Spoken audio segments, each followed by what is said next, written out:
Assalamualaikum warahmatullahi wabarakatuh. Perkenalkan, nama saya Ratu Fanya dari kelas 10 Sekolah Asal SMA Negeri 1 Seputi Agung. Saya di sini akan menjelaskan tentang pencemaran lingkungan. Pencemaran lingkungan atau environmental pollution adalah terkontaminasinya komponen fisik dan biologis dari sistem bumi dan atmosfer sehingga mengganggu keseimbangan ekosistem lingkungan. Sedangkan menurut Undang-Undang Nomor 32 Tahun 2009 tentang Perlindungan dan Pengelolaan Lingkungan Hidup menjelaskan bahwa pencemaran lingkungan hidup adalah masuk atau dimasukkannya makhluk hidup, zat, energi, dan atau komponen lain ke dalam lingkungan hidup oleh kegiatan manusia sehingga melampaui baku mutu lingkungan hidup yang telah ditetapkan. Segala sesuatu yang dapat menimbulkan pencemaran disebut polutan atau bahan pencemar. Zat dapat dikatakan sebagai polutan apabila jumlahnya telah melebihi batas normal yang berada pada waktu dan tempat yang tidak tepat. Zat pencemar dikenal juga dengan istilah limbah atau sampah. Limbah merupakan bahan buangan yang dihasilkan dari suatu proses produksi, seperti kegiatan rumah tangga yang kehadirannya dapat berdampak negatif bagi lingkungan. Jenis pencemaran. Pencemaran lingkungan terbagi menjadi 3 jenis, yaitu pencemaran udara, pencemaran air, dan juga pencemaran tanah. Yang pertama akan kita pelajari di sini adalah pencemaran udara.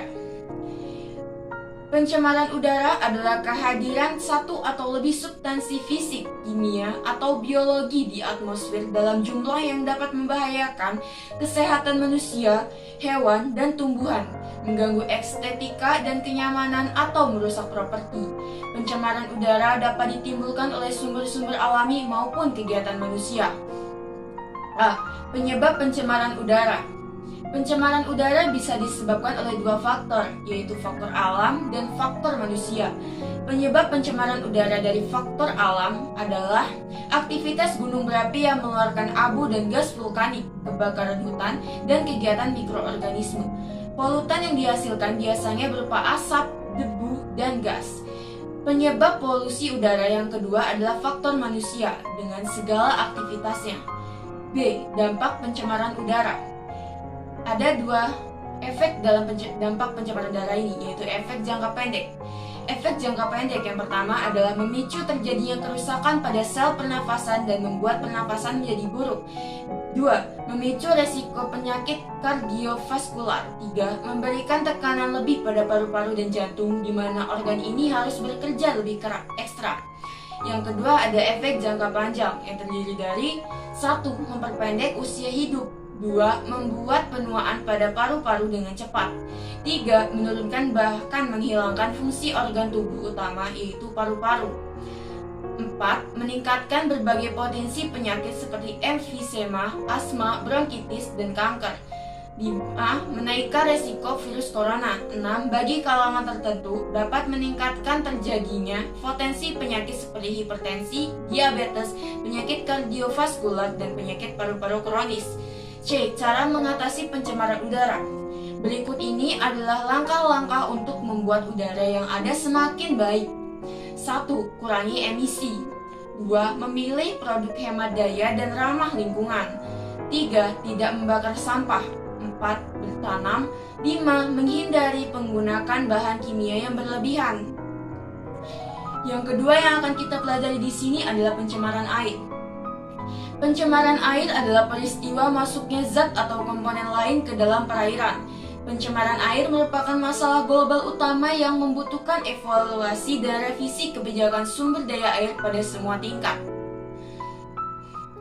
A. Penyebab pencemaran air. Penyebab pencemaran air dapat dibagi menjadi 2, yaitu sumber kontaminan langsung dan sumber tidak langsung.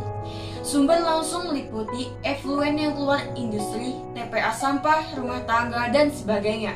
Sumber tak langsung adalah kontaminan yang memasuki badan air dari tanah, air tanah, atau atmosfer berupa hujan. Pencemaran air juga memiliki karakteristik yang berbeda-beda, seperti 1. Meningkatnya kandungan nutrien yang mengarah pada eutrofikasi. 2. Sampah organik seperti air selokan menyebabkan peningkatan kebutuhan oksigen pada air yang menerimanya, yang mengarah pada berkurangnya oksigen yang dapat berdampak parah terhadap seluruh ekosistem. 3. Polutan industri seperti logam berat, toksin organik, minyak, nutren, dan padatan. 4. Limbah pabrik yang mengalir ke Sungai Citarum. B. Dampak pencemaran air. 1. Dampak terhadap kehidupan biota air. Jika terlalu banyak zat pencemaran pada air limbah akan menurunkan kadar oksigen yang terlarut dalam air. Akibatnya, kehidupan dalam air yang membutuhkan oksigen menjadi terganggu dan mengurangi perkembangannya. Akibat matinya bakteri-bakteri, maka proses penjernihan air secara alamiah yang seharusnya terjadi pada air limbah juga terhambat. 2. Dampak terhadap kualitas air tanah. Pencemaran air pada tanah dapat diukur melalui fecal coliform telah terjadi dalam skala yang luas. Hal ini dibuktikan oleh suatu survei sumur dangkal di Jakarta. Banyak penelitian yang mengidentifikasikan terjadinya pencemaran tersebut. 3. Dampak terhadap kesehatan. Dampak pencemaran air terhadap kesehatan terjadi karena air dapat menularkan berbagai macam penyakit, antara lain 1. Air sebagai media untuk hidup mikroba patogen. 2. Air menjadi sarang-sarang yang menyebarkan penyakit. 3. Jumlah air yang tersedia tidak cukup sehingga manusia yang bersangkutan tak dapat membersihkan diri. 4. Air sebagai media hidup vektor penyakit. 4. Dampak terhadap estetika lingkungan. Banyaknya zat organik yang dibuang ke lingkungan perairan, maka perairan tersebut semakin tercemar yang ditandai dengan bau menyengat. Juga diikuti dengan tumpukan yang mengurangi estetika lingkungan. C. Cara mencegah pencemaran air. Untuk menjaga keberlangsungan hidup sesama manusia dan makhluk hidup lainnya, pencemaran air ini dapat dicegah dengan beberapa cara, yaitu 1. Melakukan pengelolaan limbah dengan benar. 2. Menggunakan bahan-bahan yang ramah lingkungan. 3. Tidak membuang sampah di sungai atau sumber air lainnya. 4. Menggunakan deterjen yang ramah lingkungan. 5. Rutin melakukan upaya pembersihan sumber air. 6. Menanam pohon di setiap lahan yang tersedia. 7. Menjauhkan sumber polutan dari sumber air. 8. Tidak mendirikan kawasan industri yang dekat dengan sumber air. 9. Tidak menggunakan pupuk kimia berbahaya dan pestisida secara berlebihan. Yang terakhir adalah pencemaran tanah.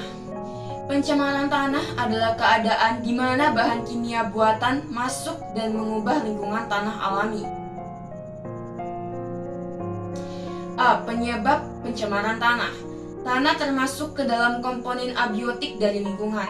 Komponen abiotik merupakan segala yang tidak bernyawa seperti tanah, udara, air, iklim, kelembapan, cahaya, hingga bunyi.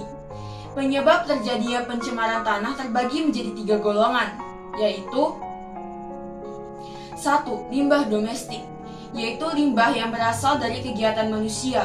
Umumnya limbah domestik berupa sampah basah atau organik yang mudah diurai.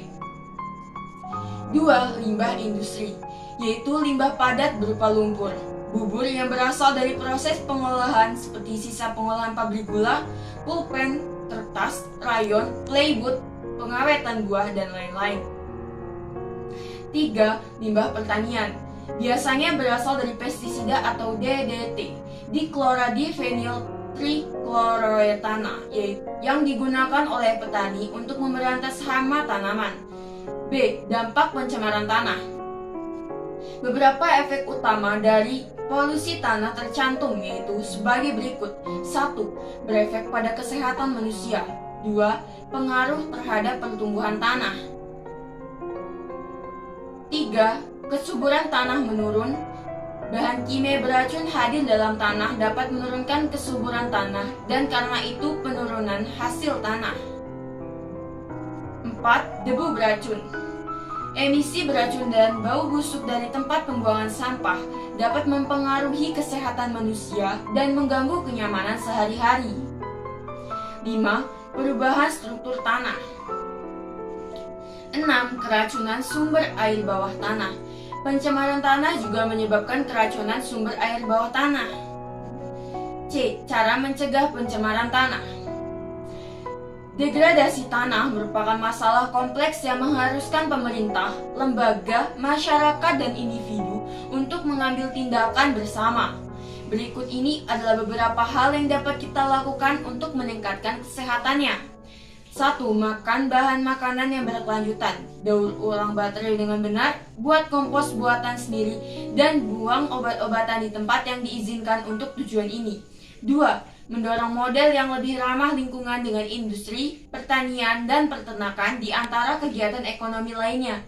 3. Meningkatkan perencanaan kota dan perencanaan transportasi, serta pengolahan air limbah. 4. Meningkatkan pengelolaan limbah pertambangan, memulihkan lanskap dan melestarikan tanah lapisan atas. 5. Libatkan masyarakat lokal dan masyarakat adat dalam desain, implementasi, dan penilaian pengelolaan lahan dan tanah yang berkelanjutan. Sekian dari saya, mohon maaf bila ada kesalahan dalam tutur kata dan bahasa. Saya akhiri. Wassalamualaikum warahmatullahi wabarakatuh.